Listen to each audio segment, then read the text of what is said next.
Hello guys, BJTHEBRAVE here, and welcome back. Today I'm bringing you my updated Warpforge Warlord tier list, and it's been a little while since I updated this, and I thought now would be a good time. Obviously we've had a couple of reinforcement drops, we had High Fleet Leviathan, and recently we just had the Gordran Git Stompers for the Goth Orcs, so I thought it was time we did a little bit of an update. Now, when I first did the Warlord tier list, I very much was looking at it through the lens of how good do I think the Warlord's power is. And what I've come to realise is that that's slightly different to, say, the way that the Ecclesiarch has done his, which has been much more about ranking where the Warlord is at any given time, so a bit more like a meta report. And I've been torn on it, but I actually think he's correct. I think that's a better way to look at it. So if I was just ranking these on the powers, how powerful I think they are, this would look very different. But what I'm going to be doing today is more ranking it like a snapshot in time right now. How good do I think the Warlords are? So I'll be looking at how many decks there are you can play, and the flexibility, for example, that Warlord gives you, how competitive they are. You know, are these being seen in the top 50 decks? Some of the pros and cons, and you know, any sort of drawbacks or unknowns as well. So, very quickly, we have got a slightly reworked tier system. So S tier is really those like godly tier, like these are the like top of the meta decks, dominating. You know, like you can think about Gazgul in December, or you know, Marnius in November and stuff. So it's those kind of like god tier, really kind of separate themselves from the rest of the pack.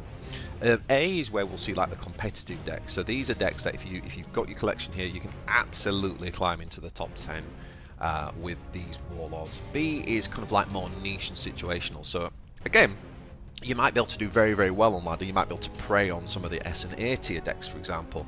But you don't see them as often represented on ladder, or perhaps it's a very specific build, or it can be sort of situational. If a certain deck, for example, is doing really well, then this niche Warlord can be pretty good. C is kind of like meh. It's kind of okay. It's I don't know what to call this bad, you know, but it's okay on the sort of poor side of okay, rather than like, yeah, it's okay. It's more like, it's okay.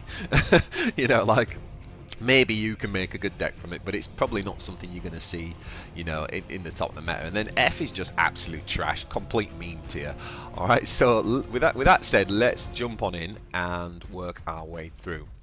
So we're going to start with the Eldari. Now, I think that Galen is A tier. Now, Galen has not changed that much, to be honest. It's probably one of them. She's one of the more consistent Warlords.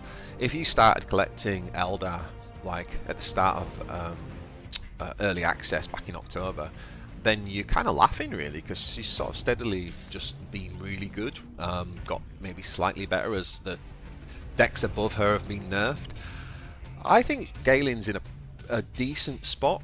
I would just say right now in the current meta, and I'm talking like recent weeks, that we are starting to see things that are sort of like bigger body units, and Galen struggles a little bit more. So I'd say she may have just dipped a tiny bit from say like the end of last season, but she's still a very, very good deck, and definitely one that can compete with like the likes of Uriel and etc.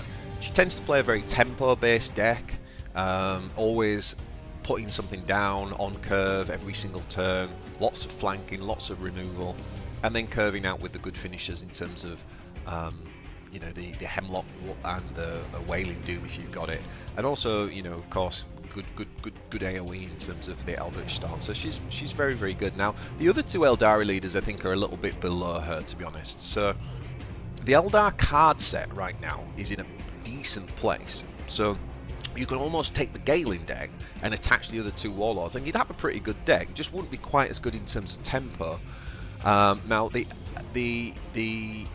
Anvia deck is the one that usually comes with the Reclaim the Stars, which is one of my favourite decks in the game. But you know, you're probably looking at like a 50% win rate. It's not great. It's not the most powerful deck. But as I said, the card set itself is decent, so I would put Anvia in the niche. And I think Zephyrblade's right next to him. If you actually looked at the meta report at the end of last season, Zephyr was actually slightly higher than Anvia, and also coming with that 40 body. Maybe it's a bit easier to play, and like Anvia can be burst down, particularly by like the aggro meta. So I think these two are kind of right next to each other though, in the kind of, you know, they're not bad. They actually, you can make good decks with them, but they are quite situational. They'll probably get beaten down by the S and A tier decks. So I'm going to put those both in B tier. Alright, so let's jump into Chaos. Now, unfortunately, I'm going to put Sylar in the trash meme tier. Risk of sounding like a broken record. The guy is unpredictable. You can't select which power he gets. He's got 3 powers. You can't select which power he gets. You all know this, right? We all know that Tigurius is like the Ultramarine equivalent, and Tigurius is great and can kind of select the power. This guy can't. And you know, there are some people who have managed to climb in top 50 with Sylar, but ultimately I just think that the unpredictability of it just makes it kind of a bit trashy. So for me, it stays in the F tier. Now, Abaddon is, for me, going to be up in the A tier now, and Abaddon is slowly... for me to admit this as well, this is a big deal, guys. If you've followed my channel, you know that I kind of... I've hated a little bit on Chaos, and I have to admit that if you've not seen my Abaddon masterclass that I did with the Ecclesiarch, you know, he climbed into the top 10 with an Abaddon mid-range deck. And interestingly enough, Abaddon sort of has a couple of decks right now. So there is the mid-range version, which Ecclesiarch assures me is the best Chaos can do at the minute. And there's also a late game Abaddon, which is kind of like the dream that everybody's been trying to make work. But just recently this season, I've forgotten who it is, but I believe he climbed to rank 3 on ladder with a very late game Abaddon. And we're starting to see some of the bigger, beefier cards, like the Hellbrutes, for example, find a place in and I don't know whether that's because, for example, Orcs are playing more control and things like that. So maybe it's just where the meta's at. But interesting that Abaddon seems to have 2 decks that can do pretty well, actually. He is a big beefy body with 40 health, and he can heal himself. So having that built-in heal really is quite a powerful effect when he needs it. And of course he can then buff the units with Gifts of Pacts of Chaos. So Abaddon's in a good spot right now, really strong units. Got some decent removal, and also plays quite well into Orcs, right? Things like Spawnedom, Traitor's Hate. These are cards that can really punish Orcs when they kind of go off with Green Horde or go wide and Gretchen mobs and things like that. So Abaddon is, yeah, he's very competitive. I think he's definitely we're seeing a lot of Abaddon in the top 50 on ladder, a couple of them in the top 10. So I think Abaddon's in a very good spot.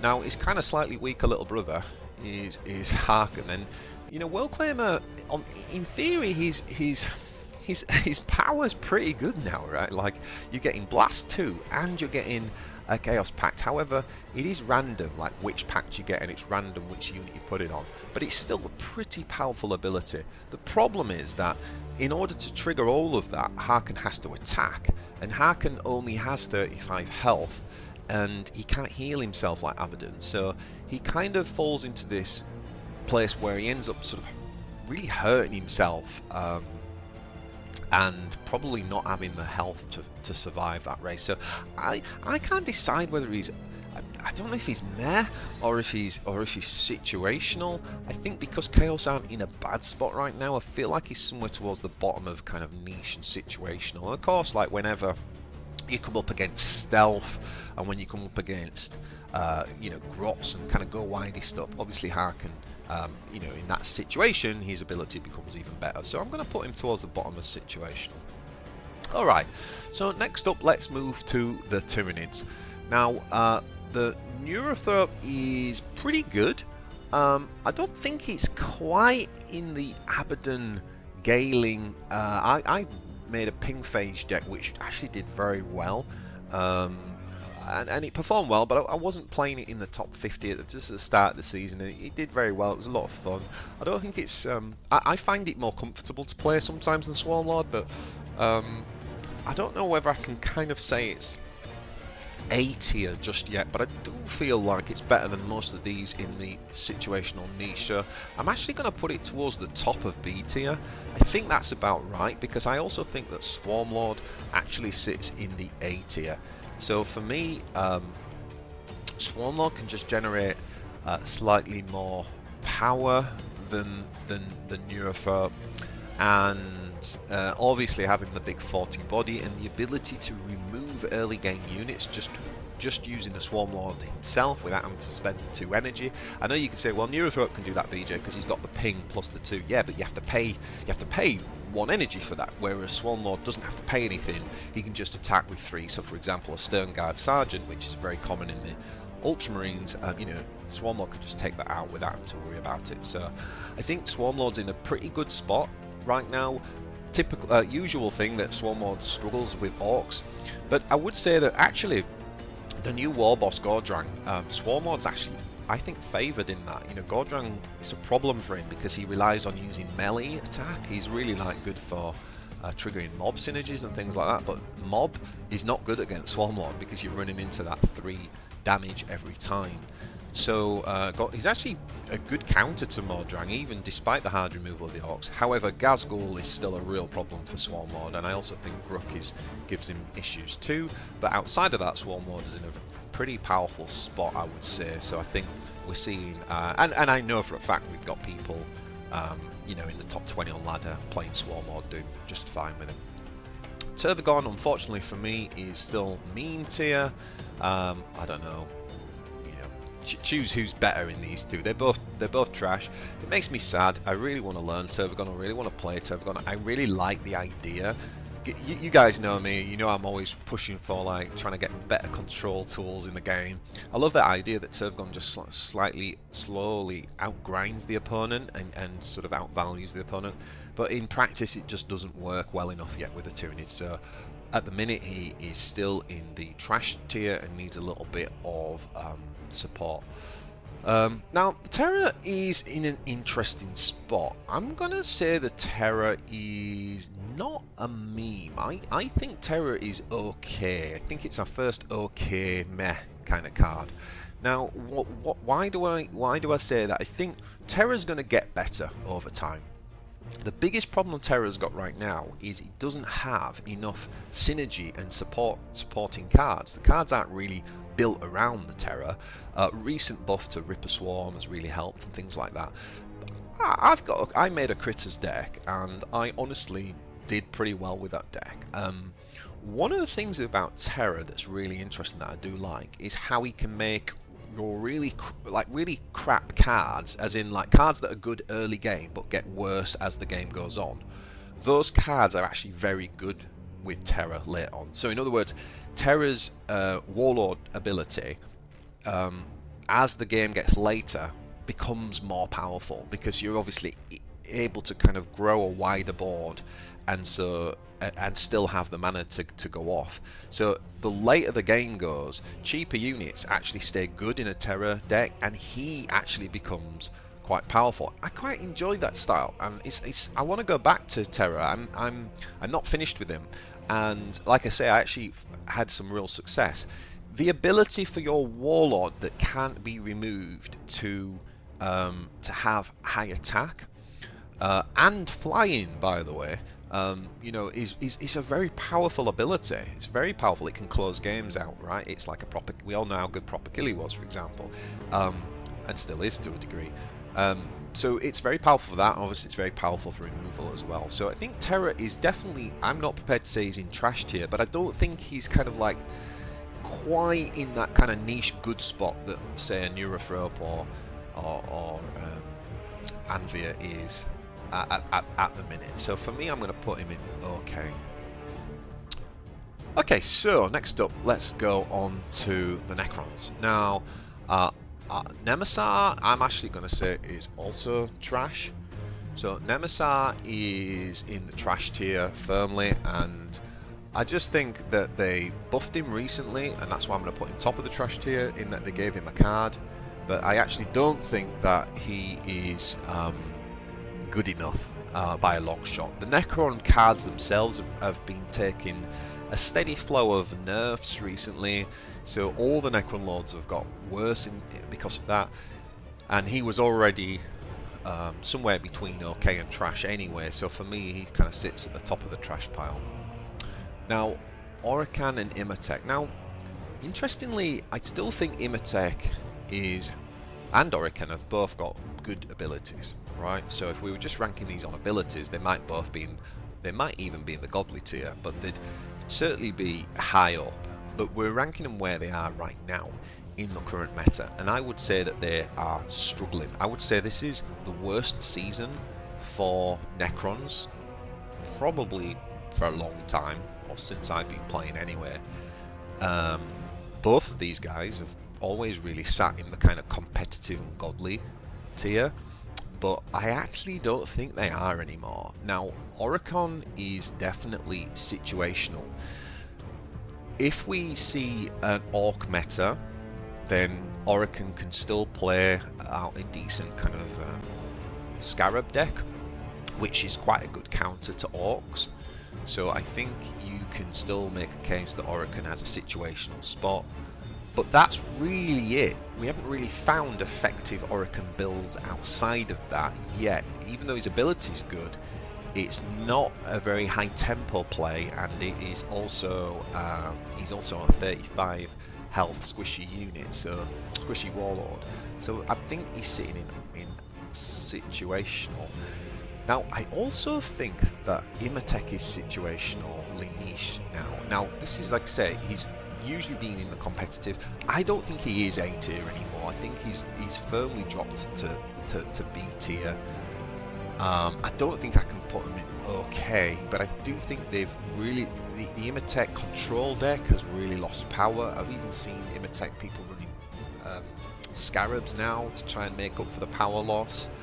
I've tried a couple of decks, and I'm going to try and probably do a deck guide and try and do an updated version of Imatech control, but it is very difficult. Like I say, the nerfs have really hurt Imatech, so I don't think he's in as good a spot as he has been.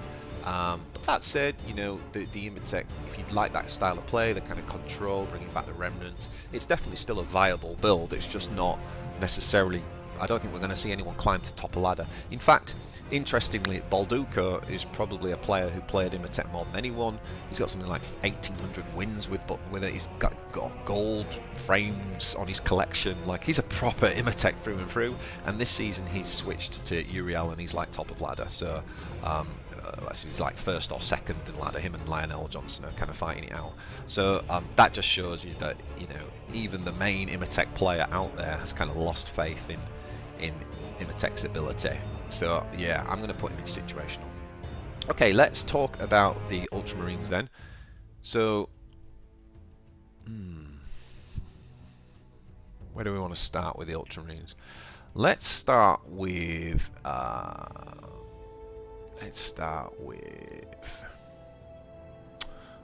obvious. Let's start with Uriel. Now, Uriel for me is in the god tier. I really feel at the minute that this season I am quite confident saying Uriel sits above everybody else. I probably would have had Gruk up there with him last season. We'll talk about the Orcs when we get there, but I think this season that Uriel really is sitting above the pack. And you've only got to look at like the top 10, the top 20 on ladder, and there's so many people that are playing Uriel. It's clear to me just from that this is the deck that is, you know, the most viable, the most competitive on ladder right now. You know, his ability to really put the beat down on the opponent, to really play that true aggro, you know, tempo aggro kind of play style, using things like the tactical insight to cheat out even more tempo, having the additional card from the start. I've seen some people saying they should undo that nerf. I don't agree with that. I think it's been a really good addition for Uriel. And the nice thing as well, obviously, is that this is the starting Ultramarine Warlord. So if you're just new to the game, you know, if you take Uriel, you've got a really good meta deck that you can kick off with straight away.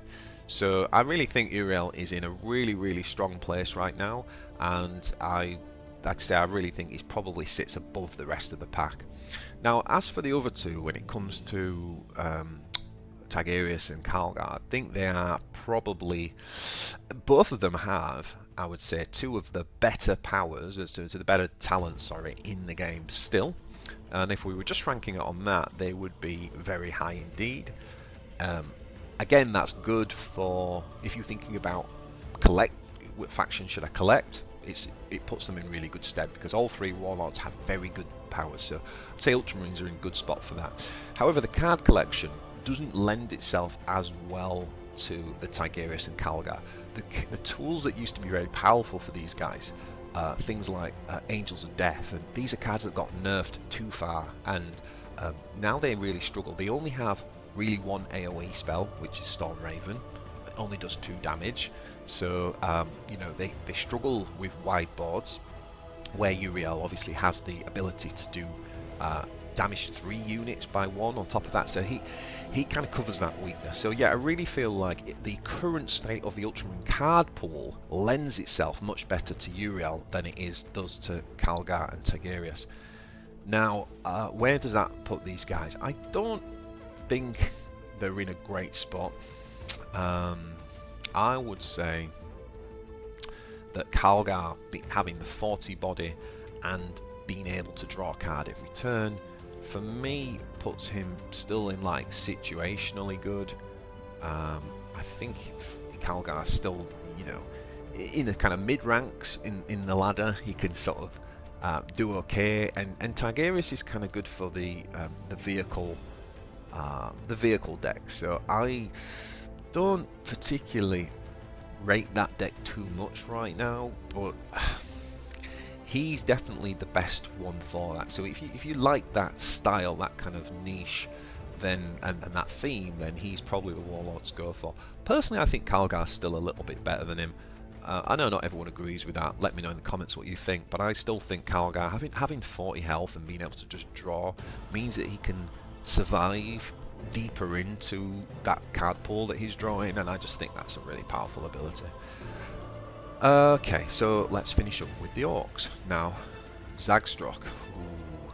I actually think Zagstrok now has become a bit of a meme. Honestly, the tools for Zagstrok have been hit big time. Proper Killy has really weakened this guy. You know, he was probably one of the guys who benefited most from Proper Killy. However, that said, the Orc collection is still so good that you could probably do okay. I don't know if there is still one guy that's in the top 50 with Zagstrok. I know there's like a Zagstrok loyalist who will only play Zagstrok, and he might be in the top 50, and that's a testament to how strong the Orc cards are. So maybe he is bottom of okay, to be honest, just because the Orc collection is so strong. Now, let's get on to the rest of the Orcs. So I actually think that Mr. Gordrang, at the minute, I'm going to place him... I'm going to place him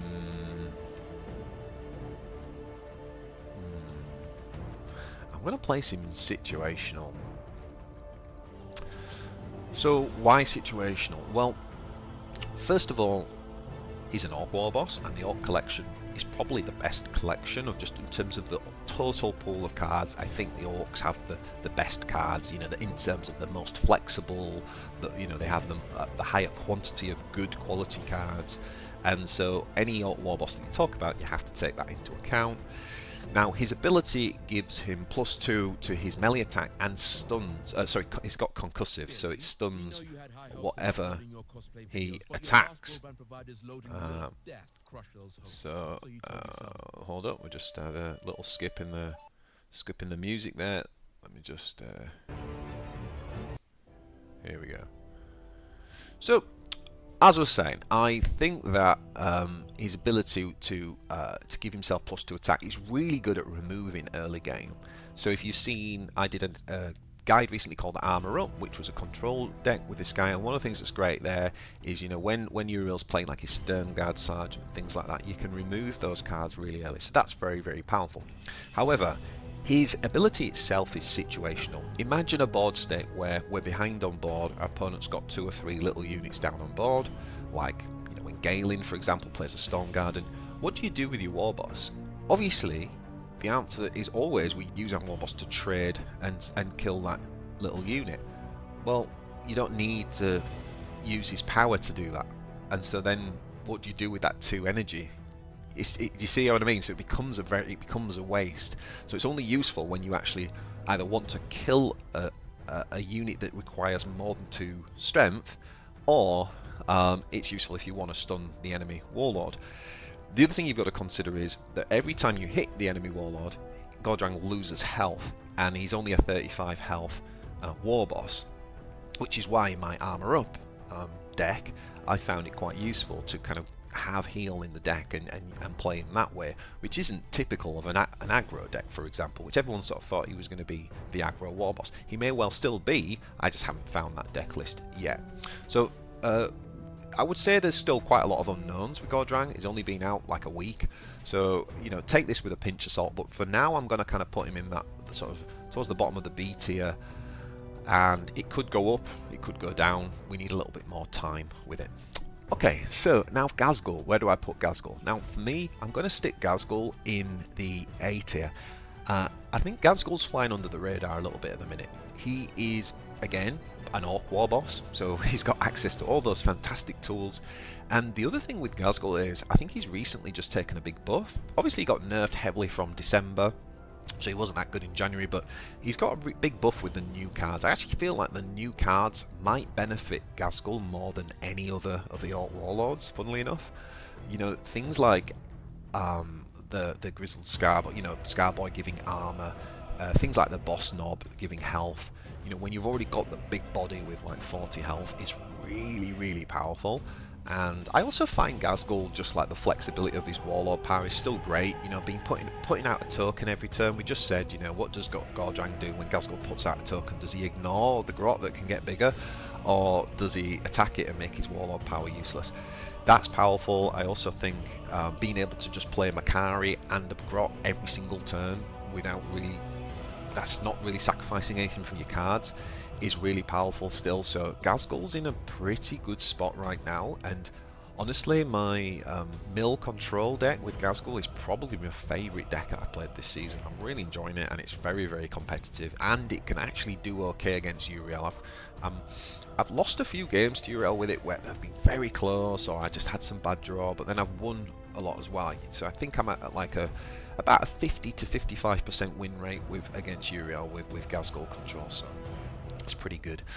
And last but not least, Gruk. Now, if you follow my channel, you'll know that I actually think that Gruk, last season I said that Gruk was the best deck in the game. Somewhat controversially, maybe people thought Uriel was better. My good friend Alski came second on ladder with Gruk. I came 10th on ladder with Gruk, and I think that Gruk was the best deck in the game. But the Orcs then got hit by the nerfs this season, so they got nerfed. The proper Killy got nerfed. The Snazwagon got nerfed, which was a key card in the Gruk control deck. And what's happened this season is Alski and I have both kind of made a few amendments to the deck that was from last season. I might do an updated deck guide on that. Might even do a masterclass with Alski. Let me know in the comments if that's something you'd like to see. We've made a few amendments, and he's currently sitting at around 11th on ladder, and I have 2 different decks with him. I think the one that I've done with Alski is better, but I basically think he's still really good. And so the thing that I'm struggling with is whether I still think he's like S tier, slightly under Uriel, or whether he's competitive. And I think where I land is that when I look at the top 10, I don't think there's anyone playing Gruk in the top 10. So even though personally I think he is still up there, I think that he is probably going to sit in the competitive for me. So I think Gruk is going to sit here in the competitive for me. So there we go, guys. That is my tier list for currently February to March 2024. Hope you enjoyed that. Please like and subscribe, and I'll see you in the next one.